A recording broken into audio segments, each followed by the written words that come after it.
Hello everyone, welcome to education community. साथियों, education community में आपका स्वागत है। हमारा देखिए जो नेक्स्ट सेगमेंट है इकोनॉमी का, इसमें हम मौद्रिक नीति से जुड़े हुए साल भर में जो भी करंट अफेयर्स आए हैं इनको कवर करने वाले हैं। तो पहला हमारे सामने जो न्यूज़ आइटम है वो भारत में मुद्रास्फीति यानी कि इन्फ्लेशन के बारे में। तो अगर हम इन्फ्लेशन या मुद्रास्फीति की बात करें तो देखिए अर्थव्यवस्था में क्या है, होने वाली एक मैक्रोस्कोपिक घटना है। ये समय के साथ जो है वस्तुओं सेवाओं की कीमतों में जो बढ़ोतरी होती है उसी को हम मुद्रास्फीति कह देते हैं। यहाँ साइड में एक ग्राफ दिखाया गया है 2019-20 से लेकर 2022-23 तक डब्ल्यूपीआई और सीपीआई। डब्ल्यूपीआई यानी कि होलसेल प्राइस इंडेक्स और सीपीआई यानी कि कंज्यूमर प्राइस इंडेक्स का क्या ट्रेंड रहा ये दिखाता है। यहाँ पर कुछ हम ये तो नहीं कह सकते कंटिन्यू बढ़ोतरी हो रही है पिछले 5 साल में या कमी हो रही है, लेकिन एक चीज़ कहा सकता है कि हम जो 2022-23 में जो है या 23-24 में जो उच्च मुद्रास्फीति का सामना कर रहे हैं।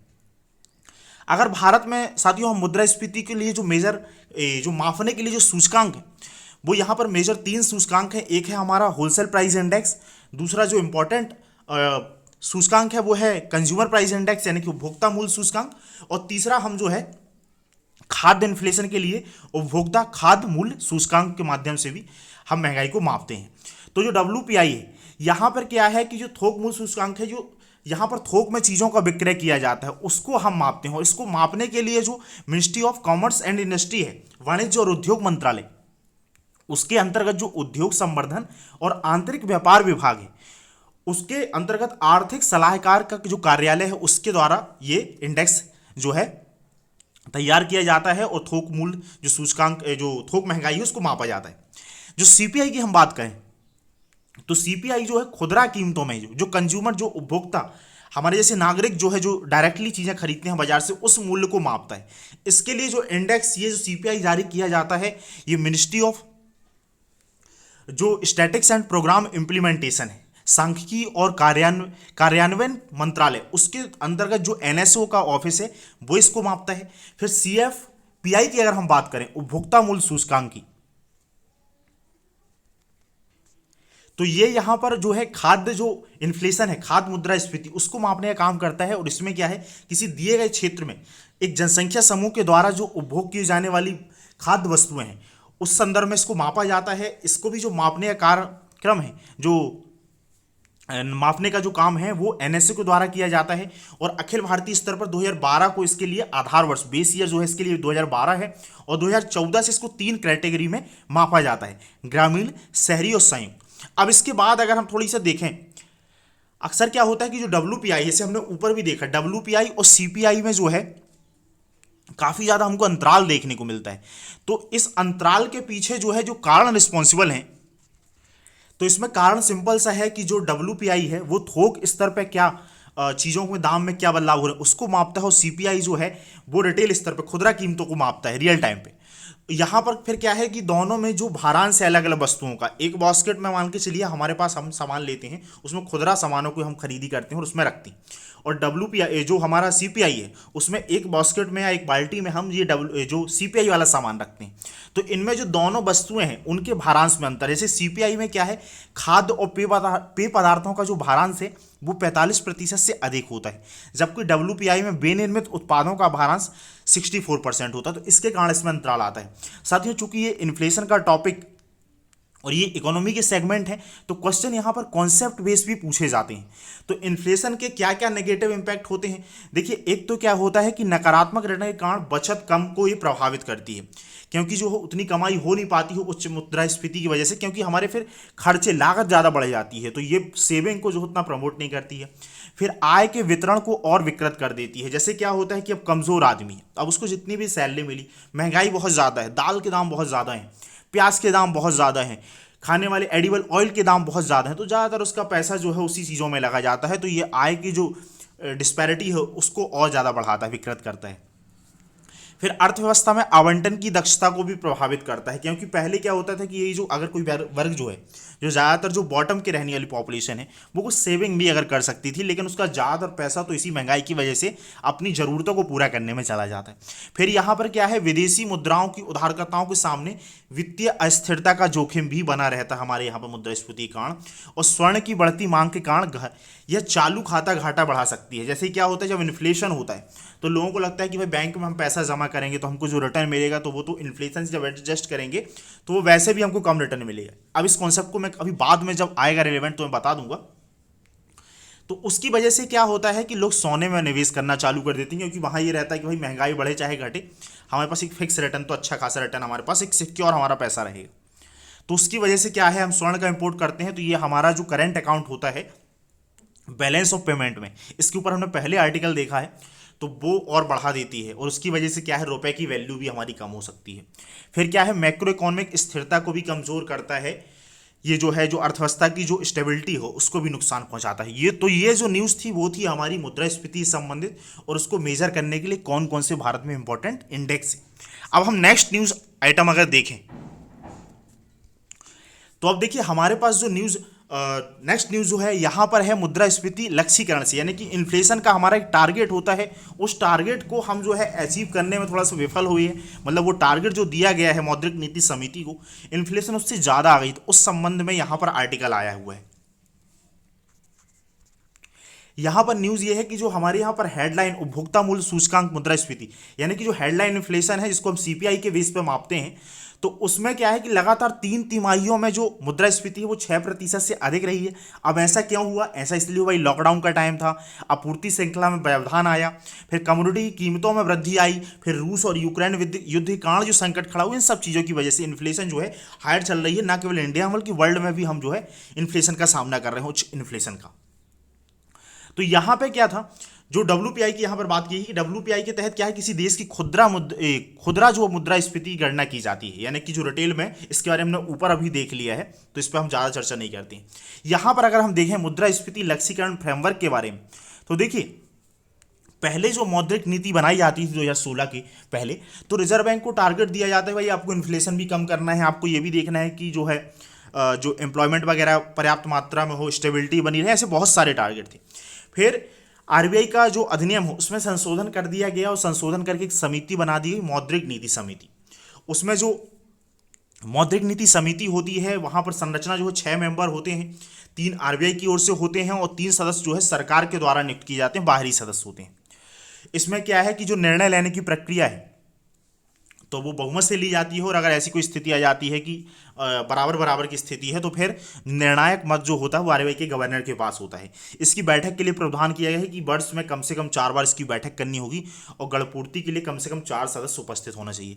तो इस समिति को क्या है टारगेट दे दिया गया है कि आपको जो इन्फ्लेशन है वो 4 ± 2% मेंटेन करके रखना है, यानी कि 2% से लेके आपको 6% के बीच में इन्फ्लेशन बना के रखना है, आपका काम यही है। तो रिजर्व बैंक का पहला काम तो ये होता है कि भाई कि वो लक्ष्यीकरण करे कि इतना हमारा टारगेट है, और फिर उसको जो है अपनी मौद्रिक नीति के माध्यम से उसको लक्षित करे कि हाँ भाई हमको इन्फ्लेशन कंट्रोल में लेके आए। तो ये जो मौद्रिक नीति लचीला जो फ्रेमवर्क है, इसको कैसे ये विकसित हुआ है इसके बारे में अगर हम थोड़ी सी बात करें, उसकी स्टोरी मैंने आप लोगों को बता दी। यहाँ पे क्या है, एक उर्जित पटेल समिति बनाई गई थी 2014 में, तो उसकी सिफारिश के आधार पर भारत सरकार और आरबीआई ने क्या है 2015 में एक मौद्रिक नीति रूपरेखा समझौते पर हस्ताक्षर किए।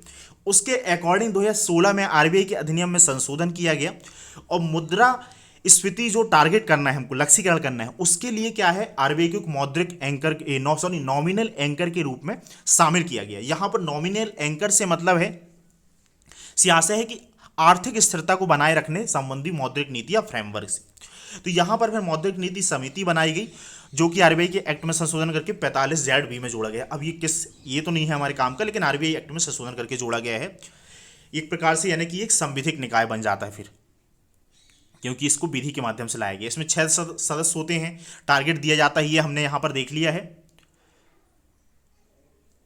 यहाँ पर देखिए जो न्यूज़ आइटम हमारे सामने आया तो उसमें इन्फॉर्मेशन ये थी कि लगातार 3 तिमाहियों में इन्फ्लेशन का जो टारगेट है वो 6% से ज़्यादा रहा है। तो अगर कभी ऐसी सिचुएशन आ जाए तो इस स्थिति में क्या करना होता है, ये जो मौद्रिक नीति समिति है तो उसमें से क्या है कि आरबीआई जो है फिर केंद्र सरकार को एक रिपोर्ट देता है और उसमें कारण बताता है कि विफल रहने के कारण बताता है कि हम क्यों नहीं कर पाए ये टारगेट अचीव। फिर क्या होता है कि उसके लिए जो है टारगेट में लाने के लिए कौन कौन सी कार्रवाइयाँ की गई हैं, कौन कौन सी उपाय किए गए हैं उसके बारे में बताता है, और अनुमानित समय अवधि बताता है जिसमें हम इस टारगेट को प्राप्त कर लेंगे।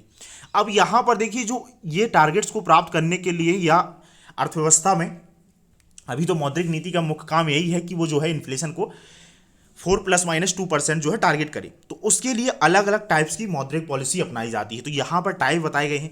एक होती है जिसके बारे में आपने पहला भी सुना होगा, उदार मौद्रिक नीति, या इंग्लिश में बोल सकते हैं एकोमोडेटिव स्टांस बोल देते हैं, या इसको आप विस्तारवादी मुद्रा नीति भी बोल देते हैं। इसमें क्या करता है आरबीआई, जो रेपो रेट है या दूसरे अन्य रेट हैं उसमें क्या करता है, कमी करता है। इसके माध्यम से क्या है, बैंकों को सस्ता लोन मिलता है, और फिर वो जो है ये मनी सप्लाई इसके माध्यम से बढ़ाया जाता है, या मुद्रा आपूर्ति का विस्तार किया जाता है, लोन वगैरह कम करके, जो रेट्स होते हैं उनको कम करके। तो उससे सस्ता लोन एक प्रकार से आरबीआई से बैंकों को मिल सकता है, और बैंकों से सस्ता लोन जो है कंज्यूमर्स को मिल सकता है। जब कंज्यूमर को सस्ता लोन मिलेगा तो यहाँ पर जो है मनी सप्लाई एक प्रकार से बढ़ेगा।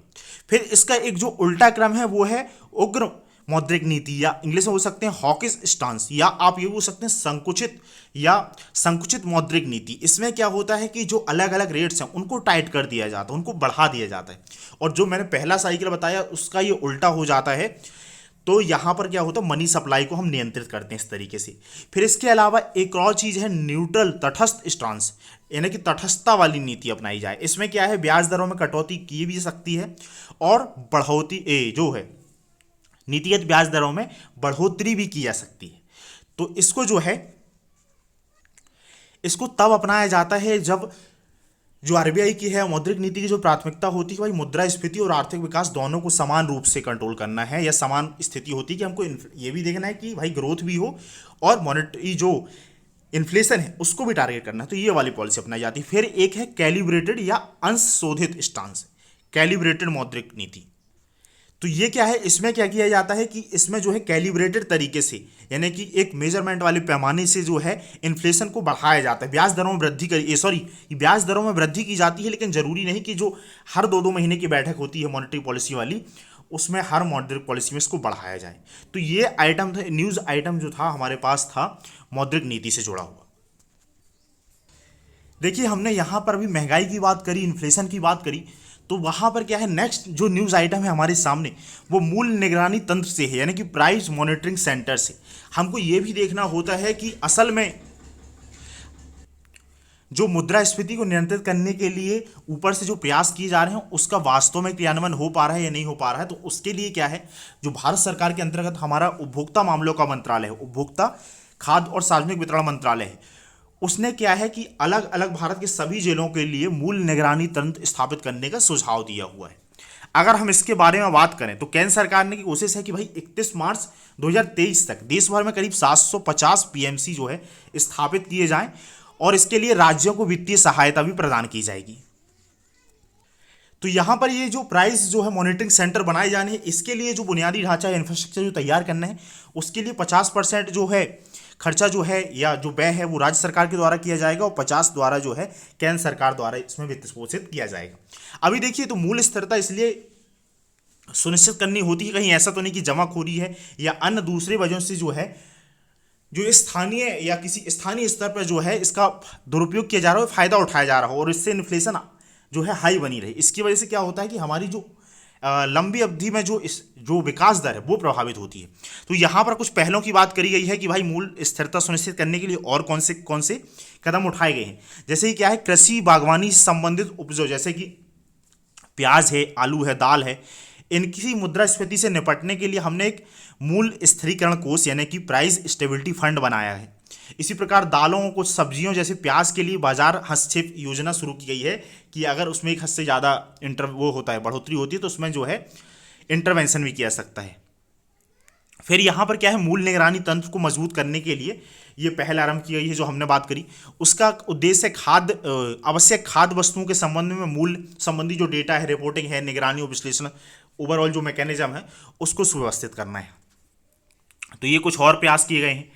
अगर हम इसके बारे में बात करें कि ये जो निगरानी कौन करता है, तो इसमें उपभोक्ता मामलों के अंतर्गत जो है, ये जो हमने अभी देखा कि उपभोक्ता और खाद्य जो मंत्रालय है उसके अंतर्गत में उपभोक्ता मामलों का जो विभाग है उसके तहत मूल निगरानी प्रभाग, ये डिपार्टमेंट के अंदर जो ये प्रभाग है बनाया गया है मूल निगरानी प्रभाग, तो ये इसमें काम करता है और ये इसको जो है नियंत्रित करने का प्रयास करता है। इसमें क्या है, मौजूदा जो स्पॉट प्राइस है और भविष्य की जो कीमतों है उसकी भी ये निगरानी करता है।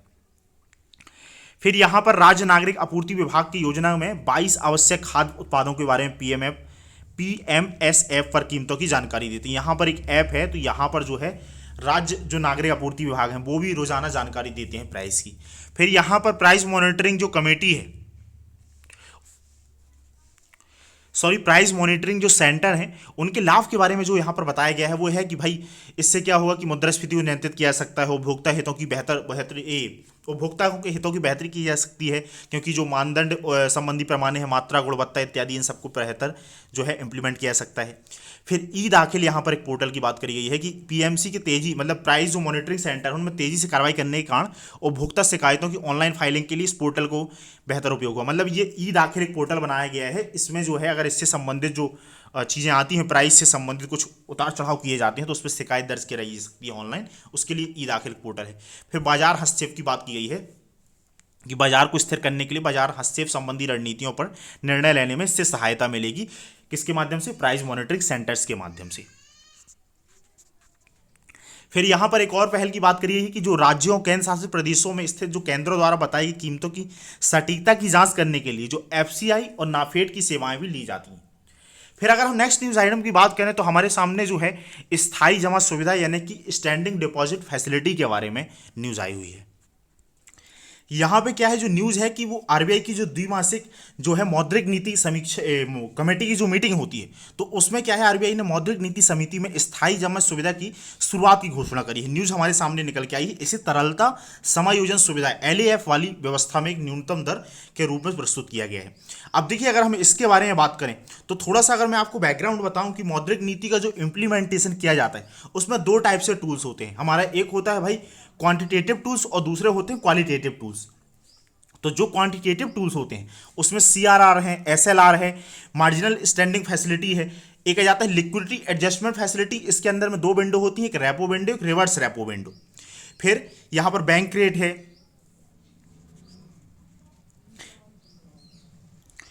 रेट है, एमसीएलआर है, एमएसएस है, मार्जिनल स्टैंडिंग एमएसएफ है, मार्जिनल स्टैंडिंग फैसिलिटी, और स्टैंडिंग डिपॉजिट फैसिलिटी, ये सब सुविधाएं। अब इसको स्टार्ट किया गया था स्थायी जमा सुविधा को 2018 में। तो इसके पीछे का बैकग्राउंड ये है कि जैसे क्या होता है कि अगर आरबीआई को एक्सेस जो लिक्विडिटी होती है बाजार में, अतिरिक्त जो है तरलता बाजार में रहती है, उसको एब्जॉर्ब करना होता है तो उसको ओपन मार्केट ऑपरेशन होता है, वहां से आरबीआई अपनी सिक्योरिटी वगैरह बेचना चालू करता है, एक तरीका वो होता है। दूसरा रिवर्स रेपो रेट की जो विंडो होती है, क्योंकि रेपो रेट में क्या होता है कि बैंकों को अपनी सिक्योरिटी आरबीआई के पास रखनी पड़ती है, शॉर्ट टर्म के लिए पैसा उठा सकते हैं बैंक्स। रिवर्स रेपो रेट में उल्टा होता है, आरबीआई अपनी सिक्योरिटी रखती है और पैसा वो है आरबीआई जो अपनी सिक्योरिटी वापस रखती है वो पैसा उठाती है बैंक से ताकि वो लिक्विडिटी को एब्जॉर्ब कर सके। लेकिन उसमें क्या होता है कि सिक्योरिटी की ज़रूरत होती है, हमको क्या है एक्सेस जो मार्केट में लिक्विडिटी है उसको एब्जॉर्ब करने के लिए आरबीआई को एक ऐसी चीज़ की ज़रूरत थी जिसके माध्यम से वो बगैर सिक्योरिटी के जो है पैसा एब्जॉर्ब कर सके। और इसमें जो बैंकों को रिटर्न मिलता है वो रिवर्स रेपो रेट की तुलना में थोड़ी सा ज़्यादा भी मिलता है ताकि बैंकों को प्रोत्साहन मिले। तो ये जो सुविधा है वो 2018 में आरबीआई अधिनियम 1934 की धारा 17 में संशोधन के माध्यम से लाया गया था और आरबीआई को बिना किसी जमानत या सिक्योरिटी के एसडीएफ को एक अतिरिक्त उपकरण के रूप में प्रस्तुत करने का अधिकार दिया गया है, जो कि मैंने आपको स्टोरी बताई। और ऊपर यही बताया मैंने, जो बताया वही चीज़ है कि तरलता प्रबंधन का एक प्रकार का साधन है। आरबीआई बिना किसी जमानत या सिक्योरिटी के गवर्नमेंट सिक्योरिटीज़ के अनुसूचित वाणिज्यिक बैंकों से, शेड्यूल जो कॉमर्शियल बैंक हैं वहाँ से तरलता को अवशोषित करता है इसके माध्यम से। तो ये चीज़ थी। अब इसको कहाँ से किस उद्भव कैसा हुआ इसका, तो पहली बार 2014 में उर्जित पटेल समिति ने तरलता प्रबंधन के लिए एक उपकरण के रूप में इसकी अनुशंसा करी थी कि हमको एक ऐसा जो है इंस्ट्रूमेंट आरबीआई को देने की जरूरत है। और उसी के तहत जो है मौद्रिक नीति ढांचे को संशोधित करने और मजबूत करने के लिए एक विशेषज्ञ समिति थी। कौन सी? उर्जित पटेल समिति। क्योंकि इसी आधार पर हमने देखा मौद्रिक नीति समिति बनाई गई थी और उसी ने रिकमेंडेशन दी थी कि एसडीएफ जैसा एक उपकरण आरबीआई को दिए जाने की जरूरत है ताकि वो संकट के समय एक्सेस जो लिक्विडिटी है उसको बगैर सिक्योरिटी, गवर्नमेंट की बगैर सिक्योरिटी के भी एब्जॉर्ब कर सके, अवशोषित कर सके। तो ये इंफॉर्मेशन थी इसके बारे में। यहां पर देखिए जो एसडीएफ के तहत जमा राशियां हैं वो आरबीआई अधिनियम 1934 की धारा 42 के अंतर्गत नगद आरक्षित अनुपात को बनाए रखने के लिए पात्र नहीं होंगी, लेकिन वे बैंकिंग विनियमन अधिनियम 1949 की धारा 24 के अंतर्गत संविधिक तरलता अनुपात को बनाए रखने के लिए पात्र परिसंपत्तियां होंगी। तो ये बात करी गई है। इसके बारे में थोड़ा सा जो मैंने आपको बैकग्राउंड बताया उससे इससे कनेक्ट करिएगा तो हो जाएगी, चीज़ें कवर हो जाएंगी। फिर यहाँ पर एसडीएफ या अगर कभी डाउट होता है तो आप मेरे को लिख भी सकते हैं, फिर मैं बता दूंगा। अदरवाइज क्या है कि अगर हम हर चीज़ में डिटेल करने जाते हैं तो फिर हमारा वीडियो की लेंथ काफ़ी बड़ी हो जाती है और अभी हम ऑलरेडी जो है इसकी रफ्तार में थोड़ा स्लो चल रहे हैं। फिर एसडीएफ की आवश्यकता की बात करें तो यहाँ पर कोविड-19 के कारण और ऐसा हो गया था कि बैंक से जो है पैसा उतना दे नहीं रहे थे और मार्केट में लेने वाले लोग भी नहीं थे, तो वो एक्सेस जो लिक्विडिटी थी उसको एब्जॉर्व करना था। फिर यहाँ पर क्या है, तरलता प्रबंधन से संबंधित कुछ और चीज़ों को जो है, जो रेट है उनको परिभाषित किया गया है। सबसे पहले यहाँ पर 4 रेटों की बात करिए तो हम अगर रेपो रेट की बात करें तीसरे नंबर की, जो आपको यहाँ पर रो में देखने को मिलेगा, यहाँ पे क्या है, रेपो रेट वो दर है जिस पर आरबीआई अनुसूचित वाणिज्यिक बैंकों को उधार देता है और इसके लिए क्या है, सिक्योरिटी जो है बैंकों को अपनी रखनी होती है और इसका मतलब ही होता है रीपर्चेस एग्रीमेंट, यानी कि निश्चित समय के बाद जो है वो जाके अपनी सिक्योरिटी वापस ले सकते हैं और इंटरेस्ट के साथ पैसा वापस दे देंगे। भारतीय अर्थव्यवस्था में तरलता को विनियमित करने का जो मुख्य साधन है वो अब रेपो रेट ही है, जिसको पॉलिसी रेट भी कह दिया जाता है। इसके अलावा इसका जो दूसरा वर्जन है जिसको रिवर्स रेपो रेट है, इसमें क्या होता है कि आरबीआई जो है वो अपनी शेड्यूल जो कमर्शियल बैंक है उनको अपनी अतिरिक्त निधियों को उसको आरबीआई के पास रखने के लिए भुगतान करता है और इसके लिए जो है आरबीआई को अपनी सिक्योरिटी भी देनी पड़ती है, बैंकों को अपनी सिक्योरिटी रखनी पड़ती है गिरवी के तौर पे, एक प्रकार से हम ऐसा कह सकते हैं। बाजार से तरलता को अवशोषित करके मुद्रास्फीति को नियंत्रित करने वाला एक प्रमुख साधन है। फिर यहाँ पर अगर हम बात करें, दो चीज़ें और हैं, एक है स्टैंडिंग डिपॉजिट फैसिलिटी, इसके ऊपर हमने ऊपर भी देखा, और दूसरा है मार्जिनल स्टैंडिंग फैसिलिटी। तो जो स्टैंडिंग डिपॉजिट फैसिलिटी है उसके में जो शेड्यूल कॉमर्शियल बैंक्स हैं उनके लिए अपनी अतिरिक्त निधियों को आरबीआई के पास रखने के लिए शुरू की गई एक नई सुविधा है। यह बैंक के विवेकाधिकार पर उपलब्ध होती है, बैंक चाहे तो रख भी सकते हैं और इसमें सिक्योरिटी जो है कोई यहाँ पर नहीं दी जाती है। फिर ये तरलता प्रबंधन और वित्तीय स्थिरता का एक साधन है क्या कि जो है, क्योंकि अदरवाइज क्या होगा, एक्सेस लिक्विडिटी रहेगी तो इन्फ्लेशन वगैरह बढ़ सकता है, तो उसकी वजह से क्या है, स्टेबिलिटी बनी रहे, फाइनेंशियल स्टेबिलिटी, उसके लिए भी एक उपकरण है और तरलता प्रबंधन भी किया जाता है इसके माध्यम से। फिर यहाँ पर अगर मार्जिनल स्टैंडिंग फैसिलिटी सबसे चौथी वाली रो में अगर आप देखेंगे तो यहाँ पे बोला गया है कि 4.65% जो है अभी इसका जो रेट है इसे एमपीसी के द्वारा परिवर्तित भी किया जा सकता है। तो ये क्या है, ये अनुसूचित जो वाणिज्यिक बैंक के लिए एक छोटी अवधि हेतु उधार लेने की व्यवस्था है, जिसमें आरबीआई से नकद की गंभीर कमी होने या परिसंपत्ति देयता बेमेल होने पर एक दिन के लिए उधार लिया जा सकता है। इसकी अधिकतम बैंक की सीमा कुल मांग और समय देताओं का 2% तक होती है। देखिए SLR है, CRR है, वहाँ पर कुछ पैसा रखना होता है और प्रॉपर मेंटेन करना होता है, लेकिन अगर उसमें कोई संकट की स्थिति आ जाए, वैसी कोई जो है, क्योंकि बैंक में जो पैसा आया, आप ऐसे समझ लिए आप ही बैंक है, तो आपके जो है जो लेफ्ट हैंड से पैसा आया आपके पास तो वो तो आपको वापस करना है लोगों से, वो आपकी हो गई लाइबिलिटीज, और यहाँ से आपने राइट हैंड से जो पैसा दिया है लोगों को वो हो गई आपकी एसेट। इसमें कुछ मिसमैनेजमेंट होता है तो ये इसके अकॉर्डिंग जो है कुछ पैसा ले सकती हैं और इसमें जो नेट उनकी कुल मांग और जो टाइम लाइबिलिटीज है उसका 2% तक ही होती है ताकि संकट से निपटा सके। तो यहाँ पर और जो है यहाँ पर सिक्योरिटी, बैंकों से आरबीआई सिक्योरिटी भी लेता है, जो है सिक्योरिटी लेता है गवर्नमेंट सिक्योरिटी, और वो वाली जो सिक्योरिटी होती है वो SLR कोटा की सिक्योरिटी का कुछ परसेंट इसमें रखा सकता है, तो ये सुविधा होती है। अब इसके बाद अगर हम आगे बढ़ जाएं और कुछ और चीज़ें देखें जो साल भर न्यूज़ में रही हैं, तो यहाँ पर जो पहली इंफॉर्मेशन है वो है विनियमन समीक्षा प्राधिकरण RRA 2.0। तो RRA 2.0 के पहले हम RRA 1.0 को देखें, ये 1999 में स्थापित किया गया था और इसका उद्देश्य था आरबीआई की प्रक्रियाओं को व्यवस्थित करना, सुव्यवस्थित करना और विनियमन संबंधी जो निर्धारण उनको सरल बनाना था। RRA 2.0 को जो है रिजर्व बैंक के द्वारा जो है 2021 में स्थापित किया गया है और इसे अपनी अनुशंसाओं के अंतिम सेट से जुड़ी रिपोर्ट को प्रस्तुत कर दिया गया है, मतलब जो भी इस तरह जो भी अनुशंसाएं इसके अंदर में उसको जो है पब्लिश कर दिया गया है। इसका उद्देश्य क्या है, इसमें जो शेड्यूल कॉमर्शियल बैंक्स हैं, क्षेत्रीय ग्रामीण बैंक हैं और अर्बन कोऑपरेटिव बैंक्स हैं और नॉन बैंकिंग फाइनेंशियल कंपनी है, उनकी विनियमित संस्थाओं पर अनुपालन बोझ को कम करना है। कुल मिला के आरबीआई के द्वारा जो भी नियम वगैरह बनाए जाते हैं तो उनको जो है सिंप्लिसिटी के साथ उन विनियमन का या उन नियमों का अनुपालन हो सके, उसके लिए ये RRA 2.0 लाया गया है। फिर इसमें क्या है, विनियमित संस्थाएं में आरबीआई अधिनियम 1934, बैंकिंग विनियमन अधिनियम 1949 और भुगतान और निपटान प्रणाली जो अधिनियम 2007 है उसके अंडर के जो भी संस्थाएं आती हैं वो इसमें आ जाती हैं। साथियों फिर यहाँ पर जो है मौद्रिक नीति और बैंकिंग से संबंधित कुछ और कॉन्सेप्ट हैं जो न्यूज़ में अक्सर बने रहते हैं, तो उसके बारे में हम थोड़ा सा देख लेते हैं। यहाँ पर जो पहला हमारे पास न्यूज़ है वो काउंटर साइक्लिक कैपिटल बफर से संबंधित है, यानी प्रति चक्रीय पूंजी बफर, आप CCB के नाम से याद रखिएगा। इसमें क्या होता है, वैसे तो मैंने पहले भी आप लोगों को बताया हुआ है कि जो अलग अलग जो सेंट्रल बैंक्स हैं वो मिलके क्या करते हैं कि उन्होंने एक बैसल कमेटी बनाई हुई है, और बैसल जो थ्री उसमें मानदंड है, बैसल 1, बैसल 2, बैसल 3। उसमें कल के वाले जो पहला वाला वीडियो था उसमें मैंने आप लोगों को बताया था कि कैसे जो है उसमें कैपिटल एडिक्वेसी रेशो, या जिसको हम CRAR भी बोल देते हैं, तो वो एक पैमाना रखना होता है। इसका मेजर करने का तरीका ये होता है कि हमारी जो भी जोखिम वाली परिसंपत्तियां हों उनको नीचे हम दर्ज करें, ऊपर कुछ पैसा जो है हम उसको रख दें, ऊपर कुछ पैसा हम रखें, ताकि अगर वो पैसा वापस ना भी लौटे तो बैंक जो है अपनी जो है अपनी गतिविधियों को सुचारू रूप से चलाते रहें। तो वो कहला जाता है CRAR या CAR है, तो उसको रखना होता है। तो यहाँ पर क्या है, केंद्रीय बैंक ने बैसल तो उन मानदंडों को रखना होता है ताकि बैंक जो है फेल ना हो, या बैंक अपनी व्यवस्था चलाते रहें। तो इसके दो उद्देश्य होते हैं ये CCB रखने के। एक तो क्या होता है कि जब बैंक अच्छे समय में, जब लाभांश की स्थिति में होते हैं, उनको अच्छा प्रॉफिट हो रहा होता है, तो वो पूंजी का एक बफर बना लें ताकि इसका उपयोग कठिन समय में वास्तविक क्षेत्र रियल सेक्टर में ऋण प्रवाह के लिए किया जा सके, और फिर से वो रन करते रहो, बैंकिंग भी रन करते रहो और इकोनॉमी भी रन करती रहे। दूसरा एक इसका उद्देश्य होता है कि बैंकिंग क्षेत्र में जो अंधाधुंध और अविवेकी रूप से उधार दिए जाते हैं, वो जो है उनको जो प्रणालीगत जोखिम का निर्माण होता है उससे। तो ऐसी जो है अंधाधुंध जो पैसा दिया जाता है उसको थोड़ा सा नियंत्रित करना, क्योंकि जब अर्थव्यवस्था जो है ग्रोथ रेट जब ज़्यादा हो रही होती है तो उस समय अंधाधुंध पैसे दिए जाते हैं, तो उसको ये कंट्रोल करने का काम किया जाता है।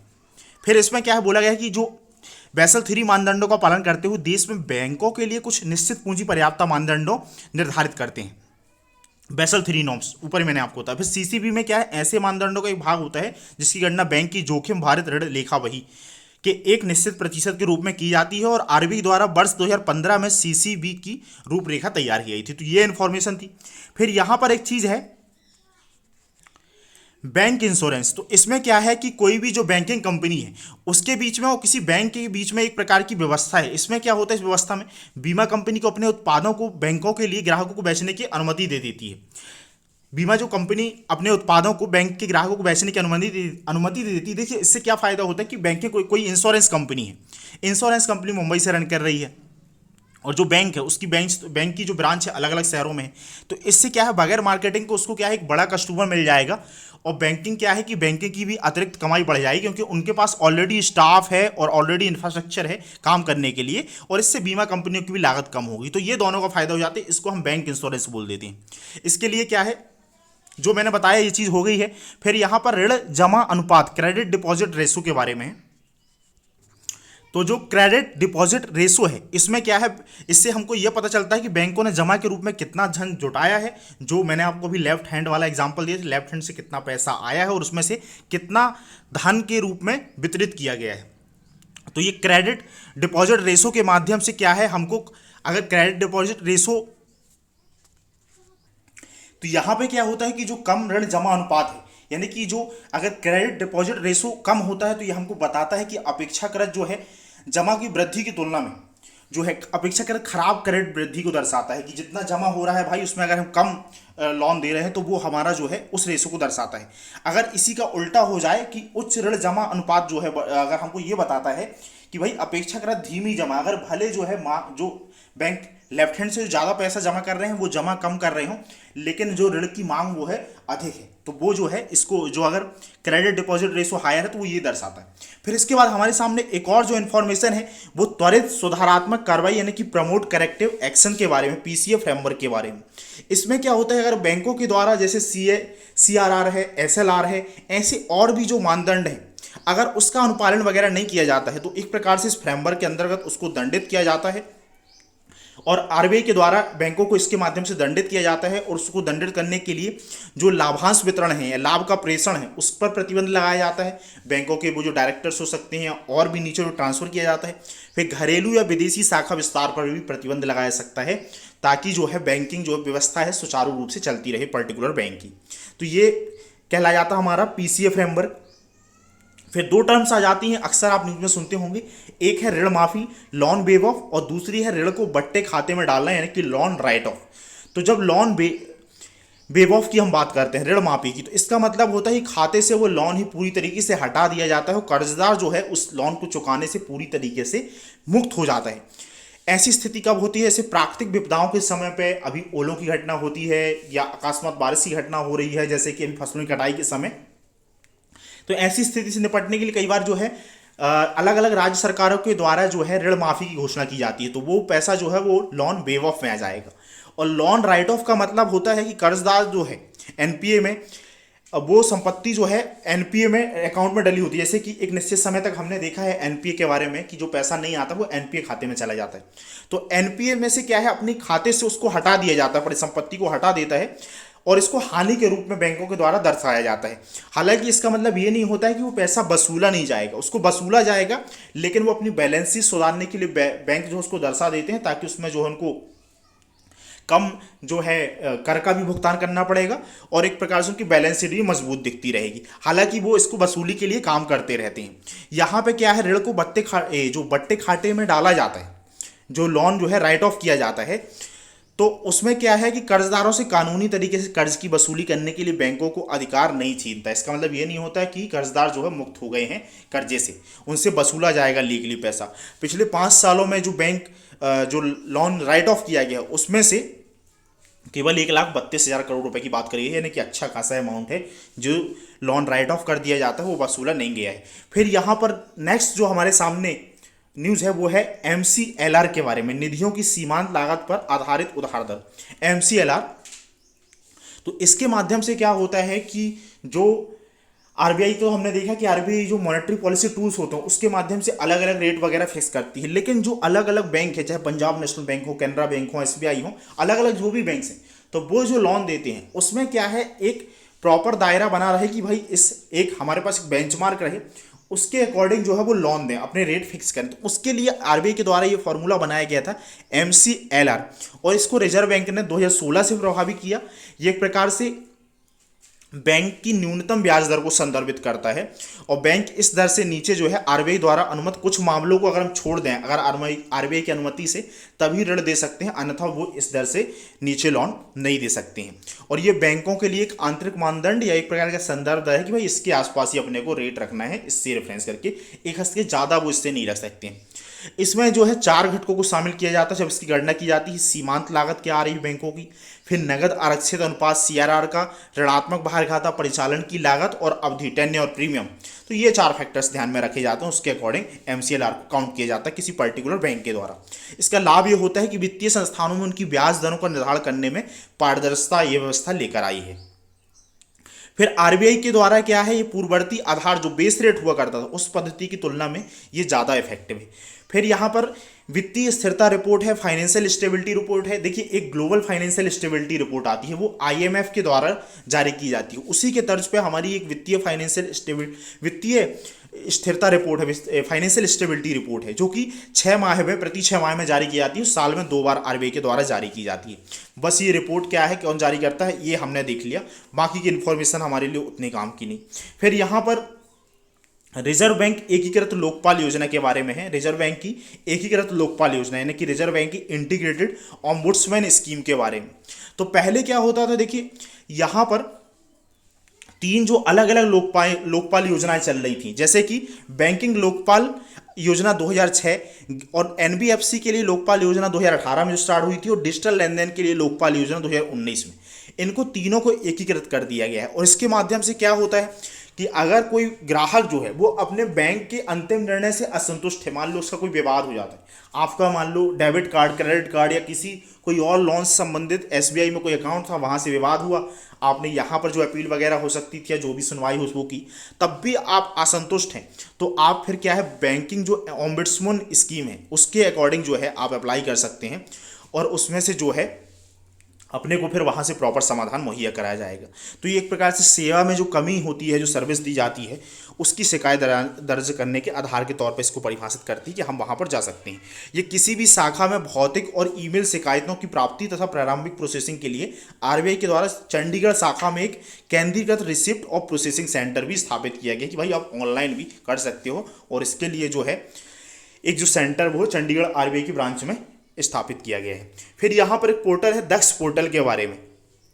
तो ये दक्ष पोर्टल क्या है, दक्ष पोर्टल क्या है, ये एक वेब आधारित end to end workflow application है। इसके माध्यम से क्या है, आरबीआई है, बैंक है, गैर बैंकिंग वित्तीय कंपनियां हैं जैसी पर्यवेक्षित संस्थाओं में अनुपालन संस्कृति को और बेहतर बनाने के लिए के उद्देश्य से अनुपालन अपेक्षाओं की निगरानी और अधिक कुशलता करेगा। कुल मिलाकर क्या है, एक पोर्टल बनाया गया है। जो भी ये जो रेगुलेटरी मैकेनिज्म है उससे क्या है, दक्षता आएगी, उससे सुपरविजन वगैरह जो है प्रॉपरली हो सकता है। उसके लिए इसका उद्देश्य है बैंक हैं, एनबीएफसी आदि जो पर्यवेक्षित संस्थाएं हैं, सुपरवाइज एंटिटीज़ हैं, उनमें अनुपालन और संबंधी संस्कृति को जो है बढ़ावा देना और उसमें सुधार करना है। इसके माध्यम से निर्वाह संचार है, निरीक्षण योजना, निष्पादन, साइबर घटना इत्यादि उनको भी ये सक्षम करेगा, ताकि हम जो है कुल मिलाकर जो है हमारा जो मैकेनिज्म है रेगुलेशन का उसमें इफिशियंसी लाने उसके लिए बनाया गया है। फिर इसके बाद स्मॉल फाइनेंस बैंक के बारे में न्यूज़ है। स्मॉल फाइनेंस बैंक जो है वो कंपनी अधिनियम 2013 के तहत पंजीकृत पब्लिक लिमिटेड कंपनी है एक प्रकार से, और इन्हें बैंकिंग विनियमन अधिनियम 1949 की धारा 22 के तहत लाइसेंस भी प्रदान किया गया है। यानी ये कंपनी अधिनियम में भी रजिस्टर्ड है और इनको बैंकिंग विनियमन जो अधिनियम है, बैंकिंग रेगुलेशन एक्ट 1949, उसके अकॉर्डिंग इनको लाइसेंस दिया जाता है। इन बैंकों की घोषणा जो है वो केंद्रीय बजट 2014-15 में की गई थी और भारतीय रिजर्व बैंक ने इन बैंकों की स्थापना से संबंधित दिशा निर्देश नवंबर 2014 में जारी किए थे। देखिए इनका कुल मिला के उद्देश्य क्या है, अलग अलग टाइप के बैंक्स तो हमारे पास है ही, हमने एक ऊपर लिस्ट भी देखी थी, वहां पर भी हमने स्मॉल फाइनेंस बैंक के बारे में जानकारी कवर करी थी। इनका उद्देश्य वित्तीय समावेशन को कुल मिला के विस्तार करना है, और ये जो है जो भी पैसा इनके पास आता है तो इनको अपने 75% है वो प्राथमिकता प्राप्त जो क्षेत्र है यानी कि प्रायोरिटी सेक्टर लैंडिंग से वहां पर इनको देना होता है। और लघु वित्त बैंक के लिए जो न्यूनतम पेड ऑफ कैपिटल है वो 200 करोड़ रुपए रखा गया है, ये थोड़ा सा आप याद रखिएगा। और स्मॉल फाइनेंस बैंक की कुल परिसंपत्ति 500 करोड़ रुपए होने पर 3 वर्ष के भीतर उन्हें सूचीबद्ध कराना अनिवार्य हो जाता है। इनके सामने हालांकि चुनौतियां ये हैं कि उधार की इनकी उच्च लागत हो रही है, इनकी लागत जो है पैसे उठाने की वो काफ़ी ज़्यादा है, और पिछले वर्ष महामारी के कारण ऋण की वृद्धि में भी गिरावट इसमें देखी जा रही है। फिर इसके बाद एक और चीज़ है यहाँ पर खाता संग्राहक या अकाउंट एग्रीगेटर्स प्रणाली। इसमें क्या किया जाता है कि ये जो प्रणाली है वो वर्ष 2021 से शुरू की गई थी। इसमें क्या है, भारतीय रिजर्व बैंक के द्वारा एक विनियमित एक संस्थान गैर बैंकिंग वित्तीय कंपनी के तौर पर जो रजिस्टर्ड होगा, खाता संग्राहक लाइसेंस धारक की तरह है एक प्रकार से। ये एक प्रकार की नॉन बैंकिंग जो फाइनेंशियल कंपनीज होती हैं, इसमें जो चीज़ मैंने बोली उसमें यह है कि भारतीय रिजर्व बैंक के द्वारा विनियमित एक प्रकार की ये एक प्रकार का संस्थान है, और ये संस्थान जो है एक प्रकार का गैर बैंकिंग वित्तीय कंपनी खाता संग्राहक लाइसेंस के तौर पे धारक के तौर पे काम करता है।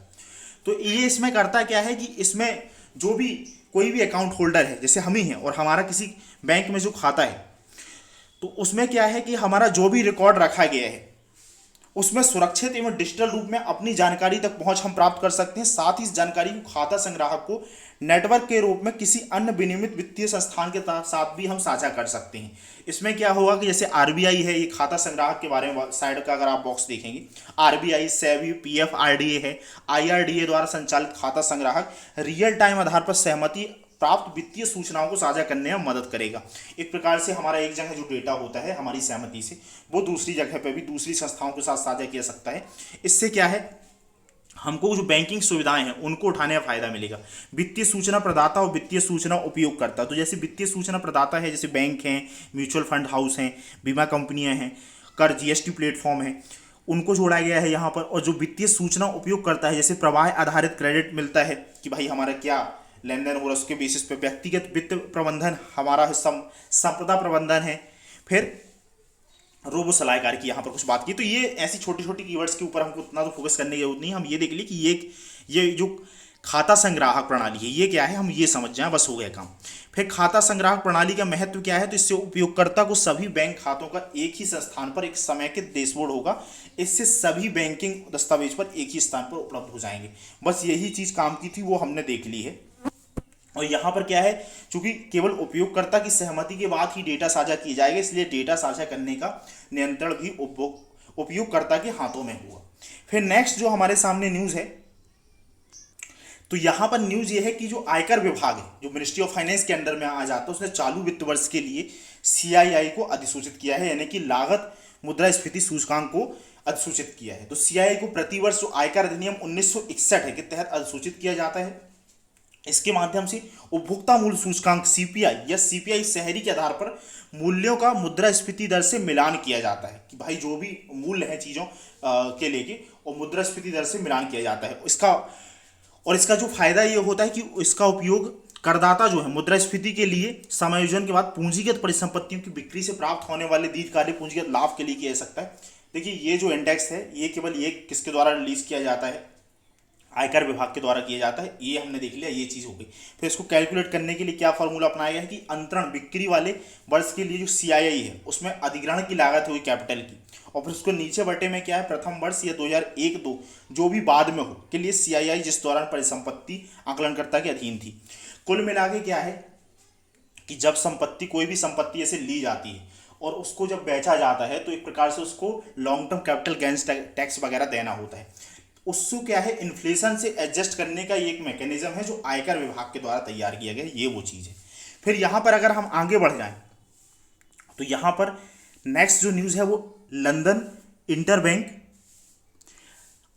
इंटरबैंक ऑफर्ड रेट के बारे में, लेबोर के बारे में। तो ये क्या होता है कि बैंकों को आपस में जो अल्पकाल के लिए टाइम जो पैसा लेना होता है उसके लिए एक प्रकार है कि क्या है वैश्विक संदर्भ दर है। इसी टाइप से हमारे इंडिया में भी एक मैकेनिज्म चलता है मेबोर करके, जो मुंबई बेस करके है। तो वहाँ पे क्या है अल्पकालिक जो ब्याज दरों के लिए मानदंड के रूप में ये काम करता है।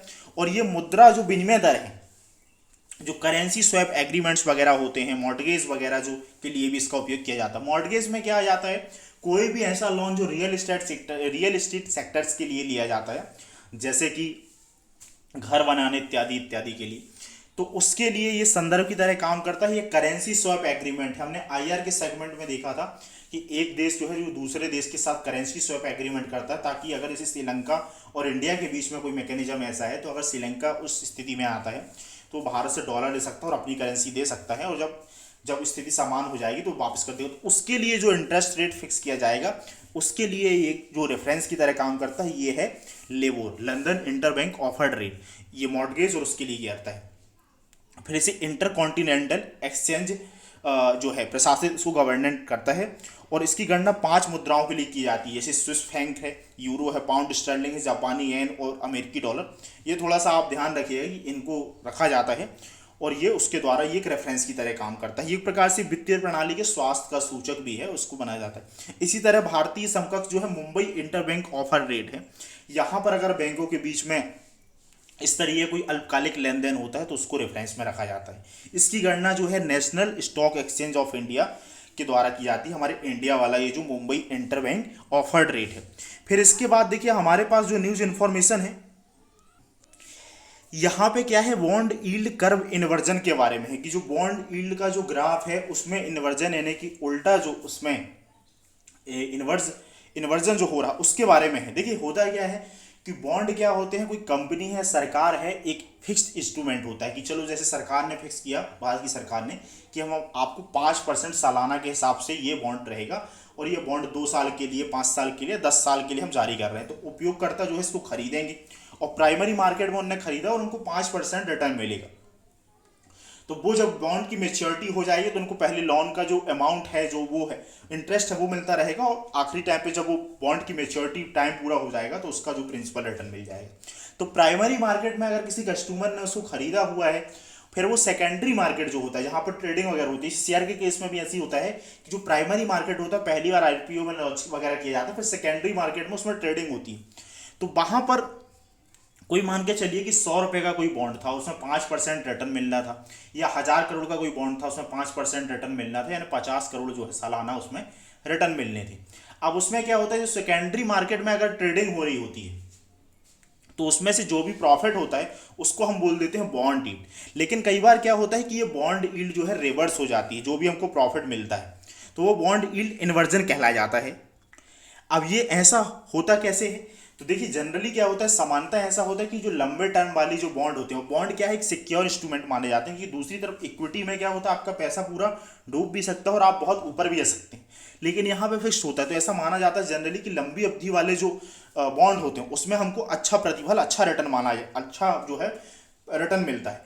लेकिन कभी कभी ऐसा भी हो जाता है कि ये जो बॉन्ड यील्ड इन्वर्जन है, ये कर्व उल्टा बन जाता है, ये उल्टा हो जाता है, और इसमें क्या होता है कि शॉर्ट टर्म वाले जो बॉन्ड हैं वो लंबी अवधि वाले बॉन्ड की तुलना में अधिक प्रतिफल का भुगतान करते हैं, जो 1 साल 2 साल वाले भुगतान करते हैं। ये इस स्थिति में क्या होता है कि निवेशक को ऐसा अनुमान लगता है या बाजार में ऐसा बनता है कि लॉन्ग टर्म में उतनी ग्रोथ होगी नहीं, तो शॉर्ट टर्म की समृद्धि के हिसाब से वो लोग जो है शॉर्ट टर्म का बॉन्ड लेते हैं कि भाई इसको बेच के निकल जाएंगे जैसी जरूरत पड़ेगी। तो ये एक प्रकार से अगर ऐसा हो रहा है तो ये लंबी अवधि में मंदी का संकेत दिखाई देता है हमको।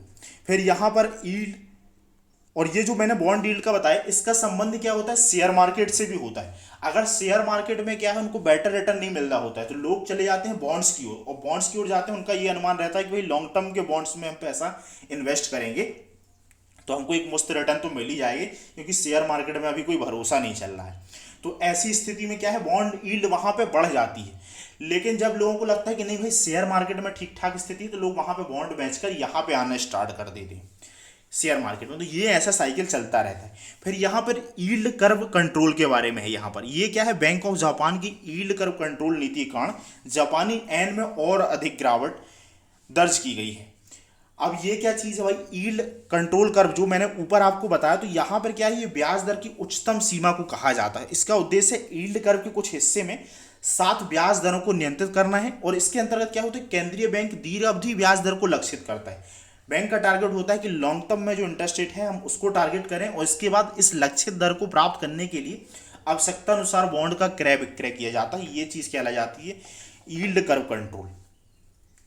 फिर इसमें अगर हम नेक्स्ट जो न्यूज आइटम देखें तो यहां पर वैश्विक मुद्रा स्फीतिजन्य मंदी यानी कि ग्लोबल स्टैग इन्फ्लेशन के बारे में है। जो वैश्विक मुद्रा स्फीतिजन्य मंदी है उसमें क्या है, इसकी वजह से जो आर्थिक समृद्धि दर में कमी हो रही है, उपभोक्ता मूल मुद्रास्फीति में बढ़ोतरी की स्थिति को दर्शा रही है। ये जो ग्लोबल स्टैग इन्फ्लेशन है, इसमें क्या है, इन्फ्लेशन की वजह से यह है आर्थिक समृद्धि दर नीचे गिर रही, तो इसी को हम कह रहे हैं global Stag inflation, global level पे जो चीज हो रही है। इसमें क्या है कि मुद्रास्फीति जन मंदी कई साधनों के माध्यम से घरेलू मुद्रास्फीति और मुद्रास्फीति को भी प्रभावित कर सकती है, मतलब घर वैश्विक और घरेलू दोनों मुद्रास्फीति को भी ये चीज प्रभावित कर रही है। इसकी वजह से क्या होती है, विदेशी मांग में जो कमी होती है इस मुद्रास्फीति की वजह से, वैश्विक इन्फ्लेशन की वजह से, उसकी वजह से निर्यात मांग में कमी होती है, और समग्र घरेलू मांग और आर्थिक समृद्धि को भी ये कम प्रभावित करती है और एक प्रकार से कम करती है। वैश्विक कमोडिटी की जो उच्च कीमतें हैं, अब जैसे कि रसिया यूक्रेन वार है, पहले कोविड-19 के कारण जो है सप्लाई चेन जो मिसमैनेजमेंट था, उसकी वजह से क्या है, प्रत्यक्ष और लागत वृद्धि साधनों के माध्यम से घरेलू मुद्रास्फीति को भी ये बढ़ा देती हैं एक प्रकार से, और समग्र मांग को कमजोर करके घरेलू समृद्धि को भी कम करती हैं। तो देखिए इस पर क्वेश्चन आ सकता है, आप एक कॉन्सेप्ट के लेवल पर तैयार रखिए कैसे ये चीज जो वैश्विक मुद्रास्फीति है वो कैसे घरेलू मुद्रास्फीति को प्रभावित करती है। फिर यहाँ पर ये जो वैश्विक मुद्रास्फीति है, ये वैश्विक ब्याज दरें और पूंजी प्रवाह को भी प्रभावित करती है। इससे घरेलू मुद्रास्फीति जो मुद्रा पर भी दबाव बढ़ता है, और उसका भी जो है जो दाम है वो कम हो सकता है अपेक्षाकृत विदेशी करेंसी की तुलना पे। हाल ही में जो डॉलर रुपए के संदर्भ में हमको देखने भी मिल रहा है। फिर यहाँ पर एक और नई जो इन्फॉर्मेशन है वो है रुपए के नोटों और सिक्कों के डिजाइन से संबंधित प्रावधान। तो देखिए जो भी करेंसी नोट के डिजाइन में किसी प्रकार का बदलाव किया जाता है, उसके लिए आरबीआई का जो केंद्रीय बोर्ड होता है और केंद्र सरकार की मंजूरी, इन दोनों की मंजूरी आवश्यक होती है। तो अगर कोई भी बदलाव करना है तो भाई आरबीआई का जो सेंट्रल बोर्ड है और केंद्र सरकार है, उन दोनों की मंजूरी आवश्यक होती है। दूसरी बात क्या होती है कि आरबीआई का बैंकिंग अधिनियम जो हमारे यहाँ पर 1934 है, उसके अकॉर्डिंग भारत में नोट जारी करने का एकमात्र अधिकार या प्राधिकार है वो जो है आरबीआई के पास है। सिक्का जारी करने का जो अधिकार है, अलग अलग जो रेट के सिक्के जारी किए जाते हैं वो केंद्र सरकार के द्वारा जारी किए जाते हैं। फिर इसके बाद क्या है, और केंद्र सरकार में भी जो डिपार्टमेंट ऑफ फाइनेंस के अंदर डिपार्टमेंट ऑफ इकोनॉमिक अफेयर्स है, उसके अंतर्गत ये चीजें जाती है। फिर क्या है, भारतीय राज्यों हेतु सांख्यिकीय हैंडबुक एक जारी की है। देखिए अलग अलग राज्यों की जो सोशियो इकोनॉमिक और जनसांख्यिकीय जो आंकड़े हैं उसको पब्लिश करने के काम के लिए क्या है एक हैंडबुक जारी की जाती है, और ये किसके द्वारा जो है, ये भारतीय रिजर्व बैंक के द्वारा जारी की जा रही है, जो कि 2016 से प्रतिवर्ष कंटिन्यू है। तो बस यही जानकारी है इसमें। फिर यहाँ पर एक और चीज है, यहाँ पर कानूनी इकाई पहचान करता, लीगल एंटिटी आइडेंटिफायर संबंध। इसमें क्या है कि ये एक जो पहल स्टार्ट की थी सेंट्रल गवर्नमेंट के द्वारा, और इसका उद्देश्य क्या था कि जो कंपनियां हैं उनको एक प्रकार से 20 अक्षरों का एक अल्फा न्यूमेरिक कोड दिया जाए। इससे क्या हुआ कि एक उनका प्रॉपर डेटा वगैरह जो है, जैसे कि हमारा आधार का डेटा होता है, तो उस पर्सन की पूरी जानकारी जो है एक ही जगह संग्रहित की जाती है और उसके बारे में प्रॉपर प्रमाण जुटाया जाता है कि भाई उसकी नागरिकता सॉरी वो नागरिकता से एसोसिएटेड नहीं है, उसकी जो है एक प्रकार की पहचान का एक एकीकृत प्रमाण है जो नेशन वाइड स्वीकार है। तो इसी तरीके से ये 20 अक्षरों का LEI लीगल एंटिटी आइडेंटिफायर विकसित किया गया था। ये भारतीय रिजर्व बैंक ने गैर बैंकिंग वित्तीय कंपनियों और प्राथमिक शहरी सहकारी बैंकों के बड़े उधारकर्ताओं के लिए LEI पर दिशा निर्देश का विस्तार किया है। क्योंकि जो पहले कंपनियों के लिए था, अब NBFC और जो प्राइमरी कोऑपरेटिव सोसाइटी, इनके भी जो बड़े उधारकर्ता हैं, ताकि उनका रिकॉर्ड रखा जा सके और उनके ऊपर आवश्यक समय समय मॉनिटर करके कार्रवाई की जा सके अगर वहां से लोन वगैरह प्रॉपरली नहीं आ रहा है तो। यह प्रणाली किसी भी क्षेत्राधिकार से प्रत्येक कानूनी इकाई जो कि एक वित्तीय लेन देन की पक्षकार है, कि विशेष रूप से एक पहचान करती है, जैसा मैंने आधार को एग्जाम्पल दिया आपको। फिर ये LEI क्या है, ये बेहतर जोखिम प्रबंधन के लिए वित्तीय डेटा रिपोर्टिंग प्रणालियों की गुणवत्ता में और सटीकता लाती है, उसको और बेहतर बनाती है। तो दोस्तों ये थे आज के हमारे इकोनॉमी के न्यूज़ आइटम। हमारा जो देखिए जो रफ्तार है वो अभी थोड़ी सी स्लो रही है अभी तक की। मैं कोशिश कर रहा हूँ कि ये थोड़ी सी बढ़ा ली जाए, क्या है वीडियो की उसमें थोड़ी सी साइज हमारी बढ़ जाएगी, और थोड़ा सा टाइम का भी स्ट्रगल चल रहा है, इसकी वजह से हम कर नहीं पा रहे हैं। लेकिन हमारा प्रयास होगा। आप इसको जो है, अगर आपको वीडियो बढ़िया लगता है तो आप इसको लाइक करें, शेयर करें और अपने साथियों के साथ जो साझा भी कर सकते हैं। Thank you so much.